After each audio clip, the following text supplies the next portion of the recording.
just looking at the news, hearing news reports, seeing the implementation of the Children's Authority, there is a growing concern, and there is, in fact, growing behavior in this domain.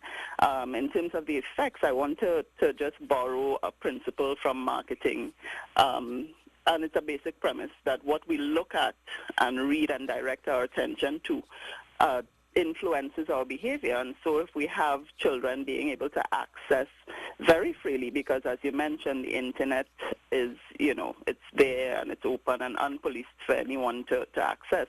If we have children actually accessing this kind of material, it does begin to influence their behavior. It begins to influence how they view relationships and sexual behavior. And it actually changes the development of the brain. Remember, as children, the brain is young, it's malleable, it's now forming, and so it begins to change how the brain develops.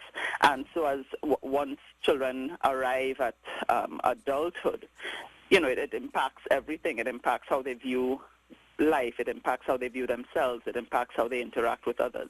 So there really is quite a serious effect on children and young people. Now, this is something that can also develop into an addiction, can't it? Correct. And similar to drug addiction, it taps into certain centers of the brain that reward centers. And so when children see explicit material, and it doesn't necessarily have to be on the pornographic scale, any sexually explicit material that's introduced to a child can cook and develop into addictive behavior. Okay, now there was a call by Couva MP Ramona Ramdial quite recently, I believe it was yesterday, where she was actually calling for a ban on cell phones. Now, cell phones is just one of the aspects, cell phones in schools basically.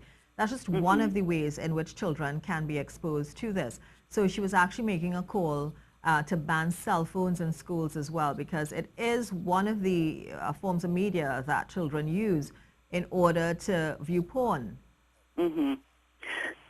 Well, I certainly appreciate the call and the concern for addressing it that way, but I think we may have to look at it from another angle as well, because banning the cell phone in school is just one, as you said, just one way in which it could be treated with. It does not prevent the child from using the cell phone outside of school. It doesn't prevent the child from using the cell phone in the home. So the conversation has to involve parental issues. It has to involve societal issues. It has to involve education. The schools, yes, are a major part of that, and how we treat with sex education on the whole. No, I think one of the reasons that she basically said that is because we're seeing so many, unfortunately, especially teenage girls, sometimes teenage boys, but for some reason it's teenage girls, making sex videos while at school. There's so much filming of violence in schools as well. We're seeing so many of those videos coming out. And I think that may have been one of the reasons why she was making that call to ban cell phones. But as you said, it's wider than that. And I think parents need to really take a more diligent role in seeing, observing, monitoring what their children are actually looking at. Now, I want to focus a little bit more, though, on some of the effects that these may have. Because sometimes, I did mention earlier that you may have an innocent child. Your child has never been exposed to this, going to school. And I think this is maybe one of the, apart from seeing it at home, they may, inadvertently see it at home.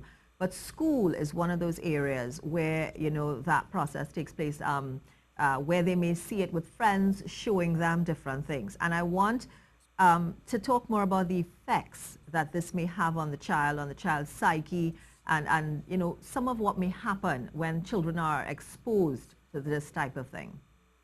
Well, one of the things that could happen is that children could begin engaging in early sexual behavior.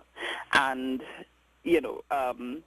teens who look at movies or listen to certain kinds of music that glamorize these things start to engage in these behaviors themselves. There's research that actually indicates that. And so the early exposure may increase a child's appetite to want to experiment and to want to actually carry out these acts, and it might increase the levels of child-on-child sexual abuse.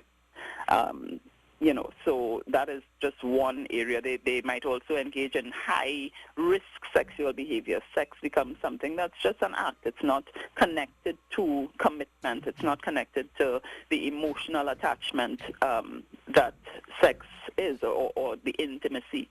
And so if it's viewed as an act, then they can do it with multiple partners. They can do it from an earlier age. They start to view sex in a certain kind of way. And it impacts on how they view love, relationships.